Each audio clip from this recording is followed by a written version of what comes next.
Thank you so much for joining us. My name is Charlie Miller, and I'm here interviewing Jennifer Marshall. Today's day is August 14th, 2023, and we're interviewing via Zoom. The first question I'm going to ask you is, what schooling did you have before entering the military? So first, I just want to say thank you so much, Charlie and Mary, for having me. I very much appreciate it and the work that you've done for this project. I think it's really, really important to get a wide array of veterans' voices. So I appreciate your work and your time so much.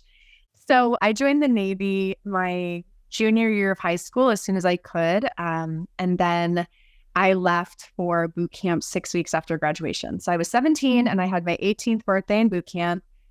I don't recommend that if you want your 18th birthday to be fun. Do not do that.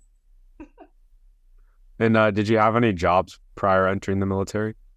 I did. So I got my work permit at 13. I came from a family that really struggled with money. And so I got a job as soon as I could. My first job, I was a receptionist at a hair salon. And then my second job was at Subway. And then I became a certified nursing assistant when I was 16. And I worked in the dementia units and I worked in hospice, which really, really meant a lot to me. And it's still some of the most fulfilling work I've ever done in my life, looking back 25 years later. And what I imagine, since you had so many members of the military in your family, they were pretty happy to hear you join, or I guess what was your family's thoughts on joining the service? It was kind of a mixed bag. I think they expected one of my brothers to join. So when it was me, it was kind of unexpected. There was one other woman in my family who had joined, but for the most part, it was all males. It was kind of like people had mixed opinions, but, after I was in for a few years, people came around and they were really proud of me. And to this day, my mom, that's one of the things that has made her proudest is my service in the military, which she was, I want to say, very much against in the beginning. And what led you to the Navy, and where did you go to a local recruitment office to sign up? So Charlie, it was basically like, what recruiter called me first? It was basically that. And I just wanted to join the military and just like get out of here and just, live my life and be an adult. And so, yeah, the Navy recruiter got to me first. And I almost changed my mind because we have to cut our hair. Like at the time, we had to cut our hair up to here in boot camp. And so in boot camp, I ended up having like Ashton Kutcher's hairstyle from that 70s show. It was very bad. I was like, maybe I'll just join the Air Force, but I was already signed up for the Navy, and now they don't make women cut their hair. But yeah, it was not a good look for sure. And what was like your basic training experience like for you? For me, basic training was pretty easy. I had been an athlete in high school, and so also coming from Colorado, I had the advantage of living at a high altitude, which generally gives you more red blood cells than people at sea level. So I didn't struggle hardly at all in boot camp. Being, almost 6 feet tall, it's also easier because it's a male dominated sort of thing. And so when you can march, with the same step size as the men, and you can, lift a similar amount, it's a lot easier. I did see some of my female companions who were like 5 feet, 5'1", and I had nothing but respect for them because I had no idea how they did it. I have no idea. And what were some of the skills you were learning? Oh, in boot camp? Mm-hmm. So I went to boot camp prior to 9/11. So I went to boot camp in 1999. And at the time they were like, oh, the Navy should know how to tie knots and the Navy should know how to, do all things nautical, which is very Navy, right? But after September 11th, we realized like nobody knows how to shoot in the Navy. We had 5 live rounds in boot camp, and that was a big problem when the War on Terror happened. So I think for me, I learned a lot of skills in boot camp that I don't know were necessarily applicable to the world after September 11th. But regardless, it was something that sticks with me to this day. And it was just a really incredible opportunity. And I met people that I still talk to this day. And did you go to like another set of schooling after your basic training? So I did. I left boot camp in October of 1999, and I went to Pensacola for follow-on training. And I went on the aviation side. I was on the aviation side. And so I was number one in my class, which advanced me from E2 to E3. So when I went to my first command, I was already in E3, which was very helpful because within 9 months, I was able to test for E4.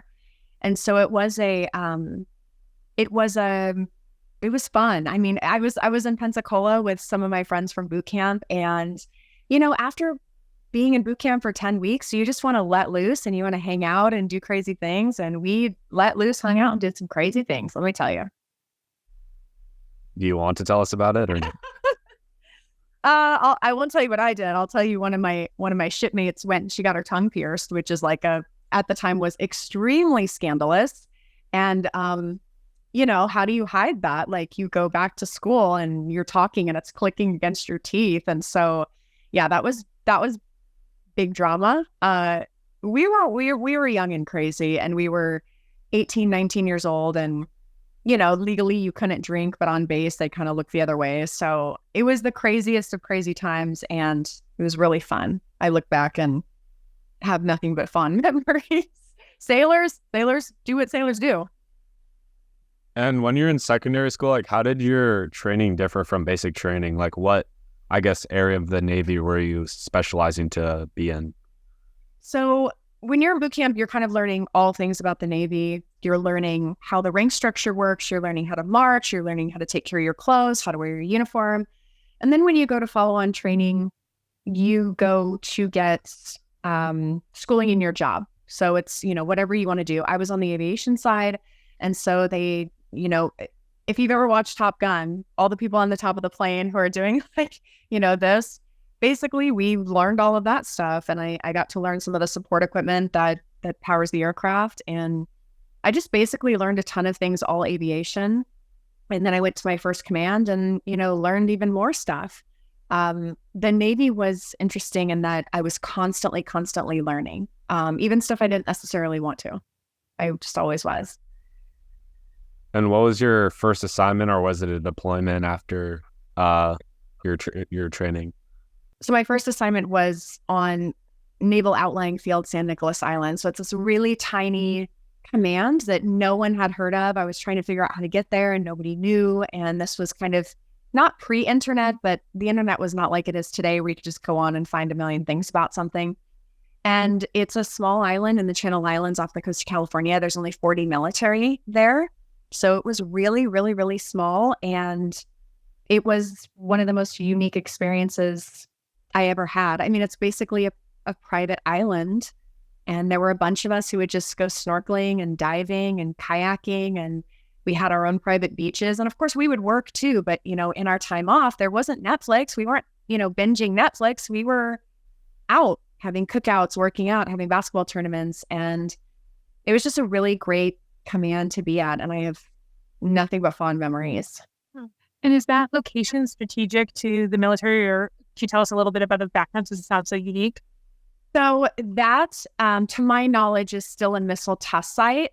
At the time, it was part of China Lake, and now it's part of Naval Base Ventura County. But basically, I can't tell you everything that we did there, but I can tell you what's common knowledge. They would take these old train cars and they would stack them up, probably 8 to 10 high, and then they painted a giant bullseye on the side, and then they would launch missiles at it. And they would shut down half the island when they were launching missiles. And then there were other times when they would say, okay, we're going to crash F4s or fly F4s. So we had these F4s that were drones that would fly over the island. And, there were a bunch of crashes that we would like hike out to that had been there for, 5-10 years, whatever. And it wasn't, I think, until probably 2013 that they actually went and cleaned up all the crashes and got all the stuff off the island, because we used to find, we found a crashed barge, we found crashed F4s, World War II era stuff. It really was just like a giant treasure hunt at that command. Yeah. And were there locals living on this island, or was it totally Navy run? No, so there's no locals out there. If you ever read the book Island of the Blue Dolphins by Scott O'Dell, a bunch of kids read it in 4th grade. That's what the book is about. It's about the island of San Nicolas. There was a woman who was left there alone. She lived there for decades by herself. By the time they found her, they took her back to the mainland California, and no one spoke her language. Everyone that had been taken from the island had since passed on. And so she spent the remainder of her time in California not being able to communicate with anyone.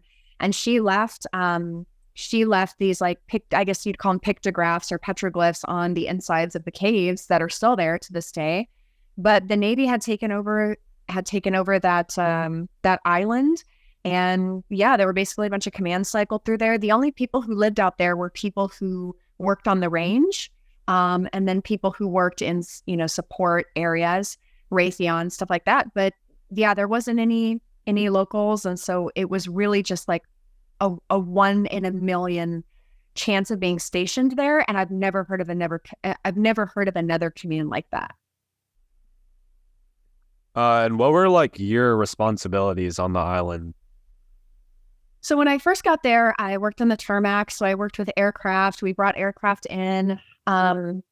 We, worked with the support equipment. I became forklift certified. I would start loading the planes with cargo. And then eventually I moved into aviation supply. And so I would work with hazardous materials, and I would load the C-130 with a 20K forklift. And it was just a lot. It was a lot of different things, things I never thought that I would be doing. And by the end of my tour there, I was running a supply warehouse. And so I was only an E4 at that time, but I was very mature. I was, 20 years old, but I was very mature. I ran an extensive budget, and I take a lot of pride in the work that I did there. So, who would have ever thought that a 20-year-old would be, managing something? But yeah, I did. I don't know how I did it looking back. I mean, my son is 18 now. And so it's just kind of crazy to think just kind of where I was at that point in my life back then. And you said you left basic training when you were 18. So did you experience like 9/11 while you were there? Or sorry, you left basic training in 1999. Mm-hmm. Yeah. So 9/11 happened when I was at my first command. And I remember I was getting dressed. And you have to figure it was really, really early in the morning Pacific time. And I was getting dressed for work, and I turned on the TV and I saw that it had happened. And I thought, that size of a hole, at this time only one tower had been hit. I thought, that size of a hole does not look like a Cessna. Why are they saying that's a Cessna? And then I just had no idea what was going on. And I went into the galley. And as I walked into the galley, it was just complete silence. And everybody was looking up at the TV with wide eyes. And the second plane hit in real time as we're watching it. And we just had no idea. We had no idea what was going on. And I was 20 years old, and it was like, okay, this is a totally different world. And, kids nowadays, they don't know what it was like prior to 9/11. And people who are younger have no idea what it was like prior to 9/11. But it certainly was an entirely different world. And because the FAA had grounded all the flights, the FAA, was telling the news that you should look up and there shouldn't be anything in the sky. We've grounded all flights. If you see something in the sky, be wary of that, because that could be another flight that has been hijacked that's getting ready to crash. So we look up and that's all we see are planes. So we start freaking out because that's all we see are planes, and all the planes are supposed to be grounded. So we call up to air traffic control, and they said, no, all of these planes that are coming in internationally, they're circling. Those planes are supposed to be there, but if they don't land, they need to land soon. The FAA needs to allow them to land, because they would just be circling over the ocean and run out of fuel. So that was really scary, and we just had no idea about, the average person didn't know about Al Qaeda or Bin Laden, or we didn't know. A year prior, there had been a terrorist attack on the USS Cole, which we were aware of, and obviously were understood the severity of that, but we had no idea how big Al Qaeda was. We had no idea that 9/11 was to come. None of those things at all. And Jennifer, where were you physically? So what was that assignment? I was on San Nicolas Island. Oh, you were still there. Okay, yes, sorry. I was still on San Nicolas Island, and we were still there, and then because of that, we ended up being like sequestered on the island. So the people who flew off for the week or the weekend, or people just happened to be off, they didn't have any flights coming or going. So we were just stuck on the island. And obviously when you're on an island, you rely on, planes to come in with cargo and stuff like that, and just nothing could come in. So it was a very, very surreal time. And I remember it, like most of us, Mary, it's like, I remember it like it was yesterday, because we all know where we were when that happened. And I'm sure it's super interesting for you because those were international airplanes that were trying to land somewhere on the West Coast, correct? So that was a very unique perspective to have. Yes, because when the news is telling you that all of the flights have landed and you should not see planes, and you look up and see planes, we didn't know if we were a terrorist attack because it's a missile test site. We didn't know all that they did there. So we thought, are all these planes, how ridiculous in retrospect, but we thought, are all these planes trying to crash on this island? And of course that wasn't the case, but your mind just goes into overdrive with something like that. Did you see like an immediate shift in like how the Navy operated like before and after, or did it take a little while? No, I definitely saw an immediate shift. So, like I talked about earlier, in boot camp, they never taught anyone how to shoot. So by the time I got to my second command in early 2002, they were like, oh, you shoot. I said, yeah, I shoot. Okay, well, you're ship security now. Okay, well, I don't want to be ship security. Yeah, we don't care. You're ship security. So basically anybody who could shoot or had a ribbon, a marksman ribbon was like, a marksmanship ribbon was just sent to, okay, now you're ship security. So whenever the ship was in port, I would be ship security. And as a woman, that's not really a job that you want to have, because the guys, we would be topside for hours on end, and the guys would pee into a bottle. Well, as a girl, you obviously can't pee into a bottle. So you're just waiting and waiting and waiting for a relief. And because the ship is understaffed, you don't have enough people who know how to shoot. You don't have people qualified for an M16. You're basically just up there. So it was not an ideal job. So I think after that, they really started like honing in on, okay, this is the military as a whole, and everybody needs to know how to shoot. So to my knowledge, they then started being more serious about it in boot camp. But it took us years to get to the staffing level that we need to be at, because in the Marines, every Marine is a rifleman. In the Navy, every sailor is a firefighter, which is great. However, you're still in the military, you still need to know how to shoot. So the fact that they didn't really teach that in boot camp is still just kind of alarming to me to this day. And what exactly is like ship security? Are you just like standing on like a ship, like guarding it basically from people trying to hijack it, or what? So in October of 2000, the USS Cole, they were in the port of Aden in Yemen. And what they thought was a trash boat came up. Now, these trash boats would come up to the ships. They'd take the trash away. So it came up to the side of the ship, and it blew a hole in the side of the ship. It was a suicide bomber. And so at the time, if I remember correctly, I don't even think they had a round in the chamber, because you have certain conditions in which you can carry your weapon. I think at that time, they didn't even have a round in the chamber.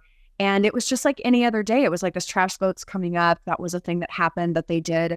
So yeah, it wasn't something, after that, obviously, then they put in protocols for trash boats and who could approach and who couldn't.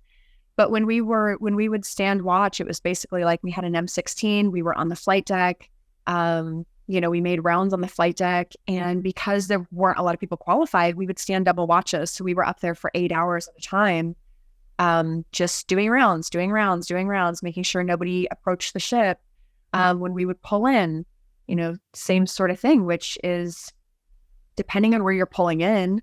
Sometimes you can have M16s showing and sometimes you can't, right? You're on the ship, but you have to be a certain amount of miles out, or a certain amount of I don't know if it's miles, but you have to be, you obviously just can't be like in port in some countries, like, hey, look at all of our guns. That's not going to really play well. So yeah, it was like anytime we were in port, it was just like, okay, you guys have guns, you guys have to stand watch. And all of the watches that I really liked that were kind of specific to what I did, aviation supply wise, they all kind of went away, and that was just what I did from then on. Like, you talk about like being on this shift for like hours on end. Like, how would you pass the time? Because obviously you're not getting like hijacked like constantly. So like, how would you like? I guess standing watch after a while would make it kind of tiring. It's really tiring. And, we didn't have phones back then. Not that phones are what people should be doing on watch. Absolutely. It is what happens, unfortunately. But yeah, we talked to each other. Hopefully you were on a watch with somebody you liked. And if you didn't, you got to know somebody really well.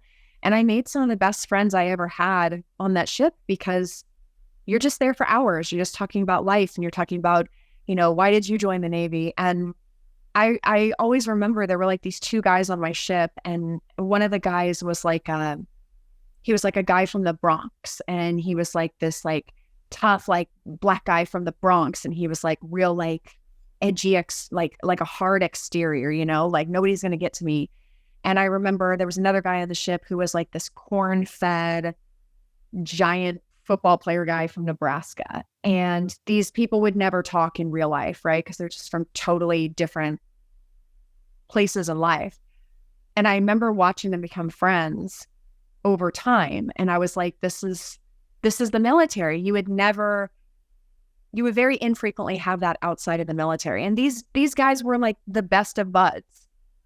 And they wouldn't be talking if it wasn't for that, So it was interesting kind of seeing that. And then, of course, you saw people get married. You saw people like date and then leave the ship and get married. So it's a very interesting environment. You get to know people really well when you're out to sea for months on end with nothing else to do than talk and hang out. And where was your ship that you were guarding? Where was it stationed? So I was on the USS Theodore Roosevelt, CVN-71, a nuclear-powered aircraft carrier. We were home ported at the time in Norfolk, Virginia. And then in early 2003, we were one of the first carriers, one of the first battle groups, one of two to be deployed in support of Operation Iraqi Freedom.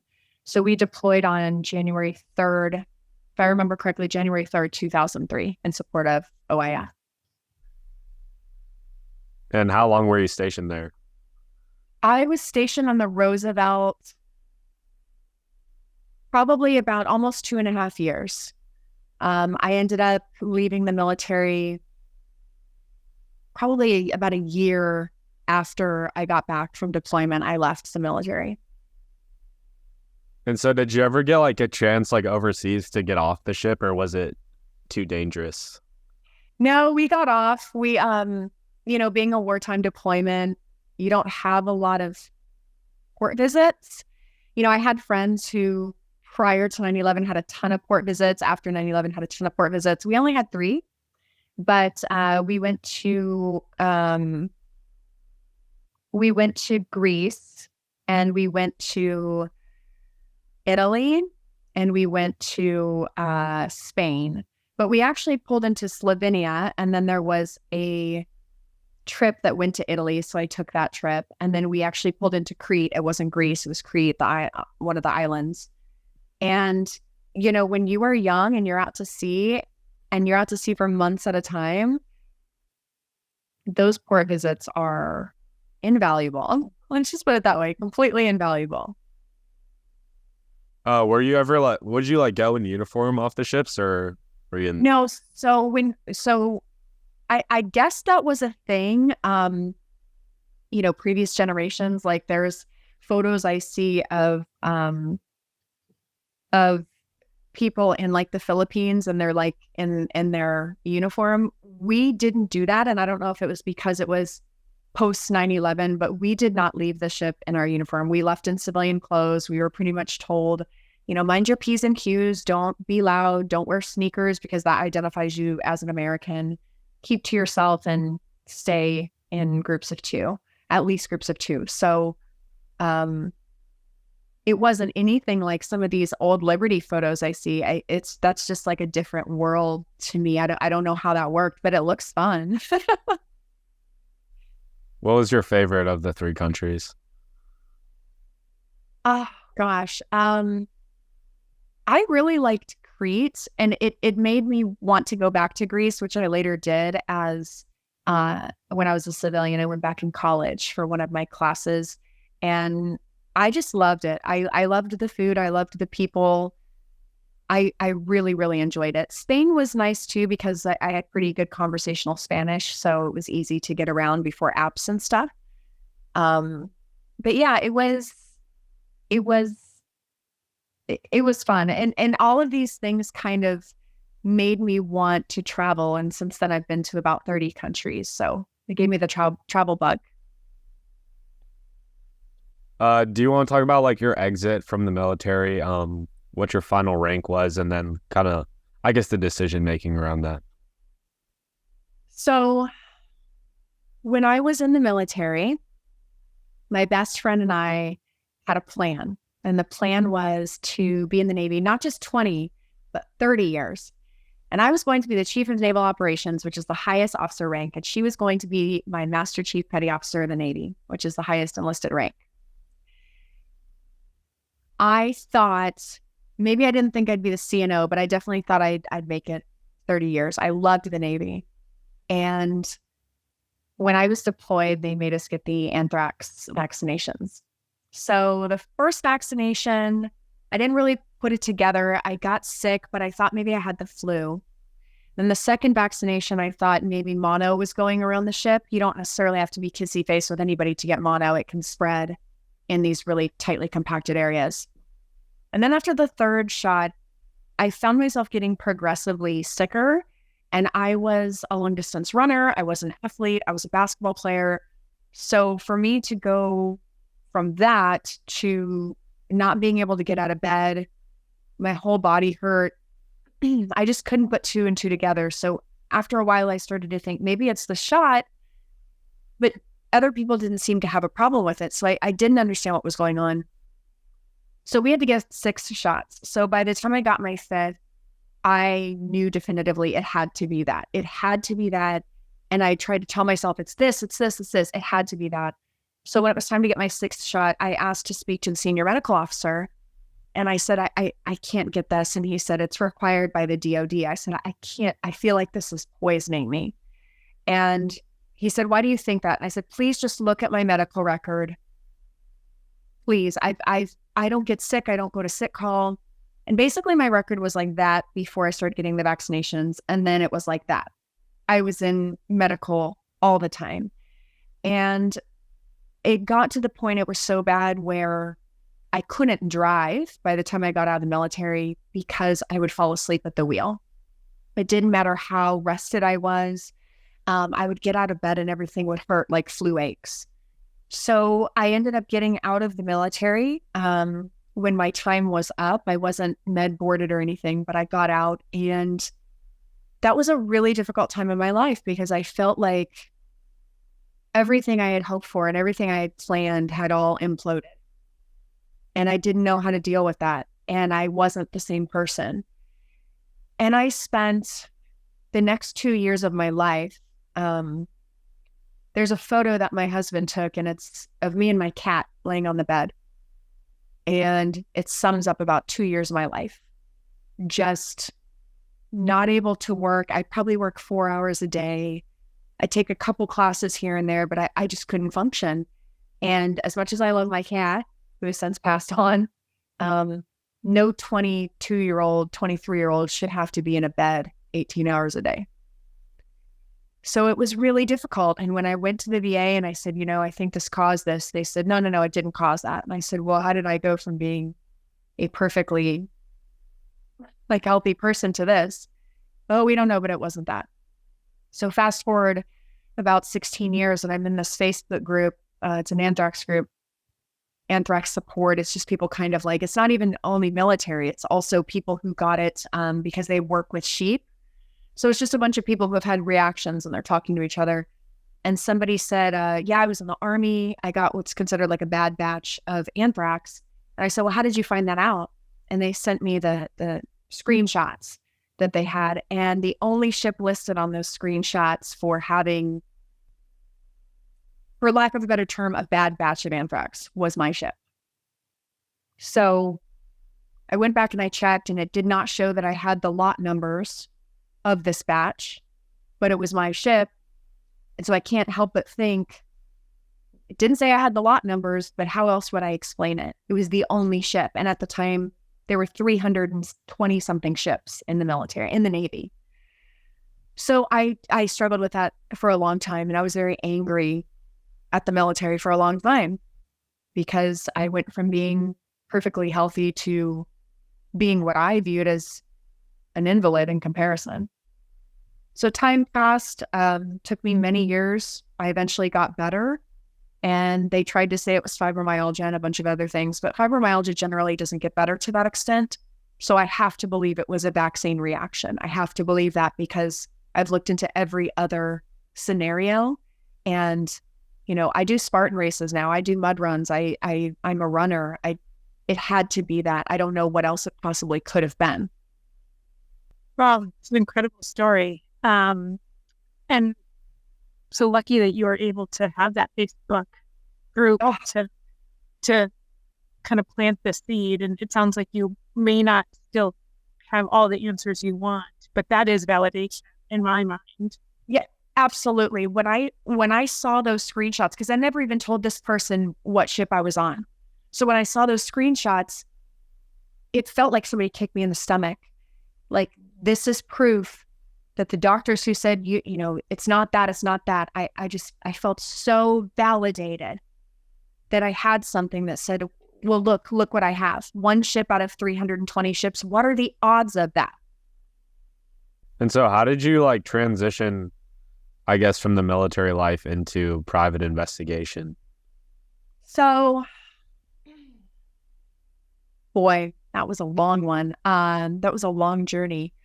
So basically what happened when I got out was I was too ill to work. I kind of worked a few hours. You know, I probably worked like 15 hours a week, 20 hours a week if I could. Ended up going to college. And then once I got better, it was probably 8 or 9 years where I was actually starting to get better. So I thought I'd really love to go into law enforcement. So I went back to school to get an associate's in administration of justice to make sure that that's what I wanted to do, because obviously I wasn't completely better and that would have taken a lot of PE to get to where I needed to be, a lot of PT. So I ended up getting my degree in criminal justice, and then I applied to LAPD and I got hired by LAPD. I was in the pre-academy program for about 8 months. I was in the academy for 17 weeks, and I ended up fracturing a bone in my neck. And so I was placed on do not reapply for a year. You can reapply in a year. And then I reapplied in a year, and they said, with that sort of injury, you need to wait 5 years because we need to ascertain that it's healed. There's no other problems.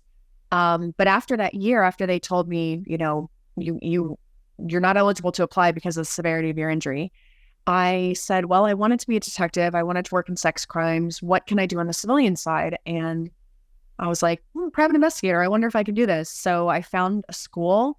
I studied under another PI for 4 years. I went to school for private investigation, and that's what I ended up doing. And I worked under another veteran's license. We worked together for a few years, and then I ended up working with another veteran. And then after 6,000 hours, I was able to get my license, became licensed in California, opened up a company. And then when I moved to Texas, I got my PI license in Texas and moved my company here. Nice. And I guess, so you're situated with civilian private investigation. Like, what's like a average like call you'll get? You don't have to do like a real one, but just like what's like a typical? Oh, that's what I love about it. There's no typical call. So you do get the general, so-and-so's cheating on me. You get a lot of that. I don't really get into infidelity because California and Texas, there's kind of no point in that because they're community property states. So I just don't want the drama of that. What I really love is finding like lost loves. That people come to me, you know, especially older people. They're not really savvy to social media, and they'll say, I'm a widow now and I want to find my high school sweetheart, right? So I've hooked a couple of those people up, which is always great because they're like in their 70s or 80s, and, you know, they're widow and widower, find each other. Happy endings. I find people's parents, people who say I placed my child for adoption. Obviously, I have to have consent from both parties, but place my child for adoption, or I'm looking for my birth mother, my birth father. I've done workman's comp. I've done stolen valor, which is always super, super fun. Can you tell us about one of those? Oh, yeah, stolen valor. So there was a girl who moved to Los Angeles and she saw that they were casting calls for veterans. And so for whatever reason, she thought she would just pretend to be a veteran. So she ended up booking a Modelo beer commercial, which paid her in the tens of thousands of dollars. And it was very obvious when she went up to salute with the rest of the veterans. She had no idea what she was doing. She saluted with her left hand. She did like this Barney Fife weird sort of thing. It was just extremely weird.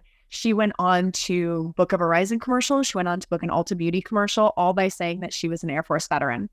So long story short, we ended up harassing her to the point where she left and moved to Atlanta and changed her name because hers fits the stolen valor definition completely. She made close to or over $100,000 claiming to be a veteran, and obviously not okay with most of us. So. And who would be hiring you? Who's the counterparty, I guess, in that situation? Oh, so stolen valor, that was just a bunch of vets and I saying, this is not okay. Oh, I love it.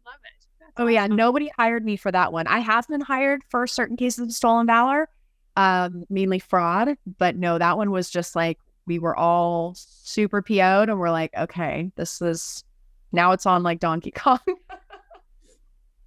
That's great. Yeah. And so you have like this successful career in both the military and the private investigation side. What made you like want to get into acting after all of that? So I was actually an actor before I was a PI. I got into acting because it was like, how else can I find a job that would pay a good amount of money with very little work?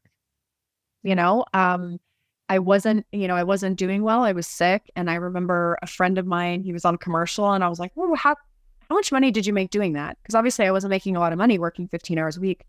And he said, I made $400. And I was like, in one day? He's like, yeah. I was like, oh man, I wonder if I can do that.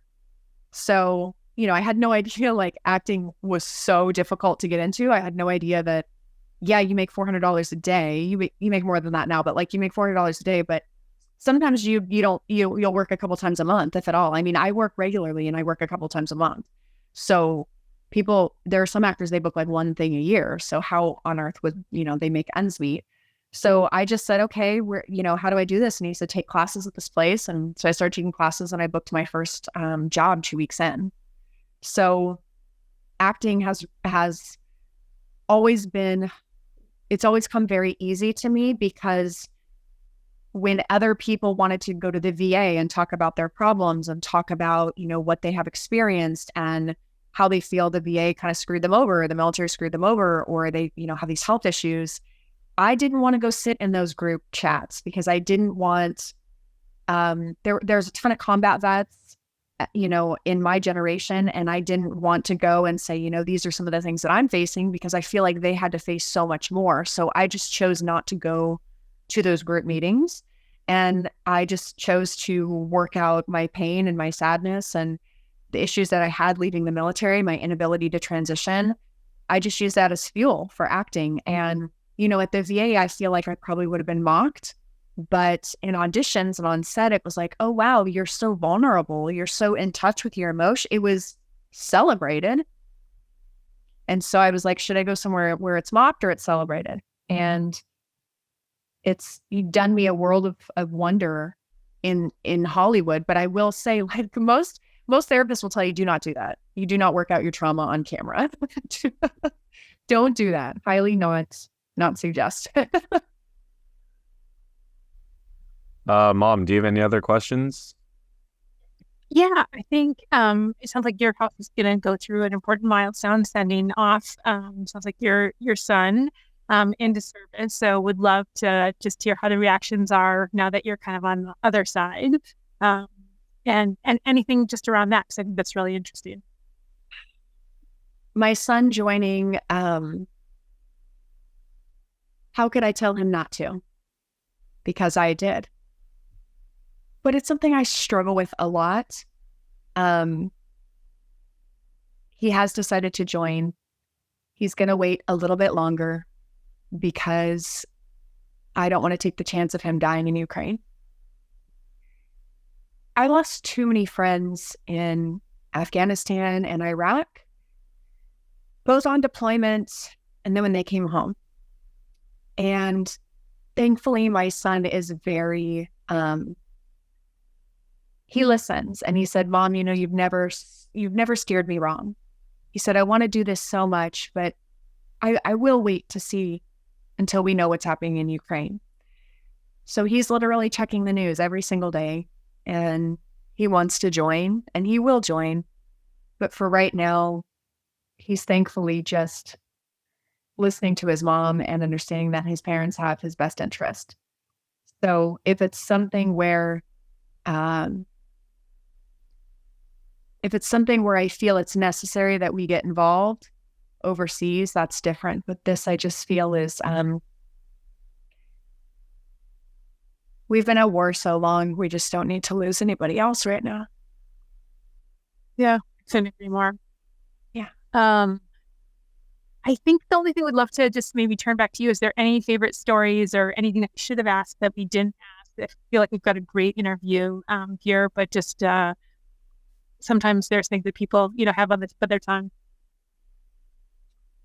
Yeah, I won't go too far into it because it's a sort of a sad, dreary thing. But, like many women in the military, I experienced an MST. And it has given me great joy to work with other victims who are now survivors and say, just because something happened to you does not mean that that's who you are. And you can persevere. And if you allow this person to take one more minute of your life, they have truly won. You have to just go on, realize it's not you, and that you will survive and you will prevail. And working with other people has helped me heal as a person. And I'm really, really happy with the steps that have been made since I was in to help rectify this situation. It's not where it needs to be quite yet, but it's brought me such contentment and happiness to see some of these things become law and to see the processes change. That's really powerful. Jennifer, you're an amazing communicator. And so I can only imagine how you sharing helps other people. That's a gift that goes beyond, but it sounds like you're also getting some things back by doing so, which is really, really wonderful. Thank you for sharing that. And I think that's a really, important thing to have, part of not only your story, but to have in the National Archives as well. And we've had the privilege to meet with a couple other women who have talked a little bit about it. I think having it on record is really important. So thank you. Yeah. And it's important to show that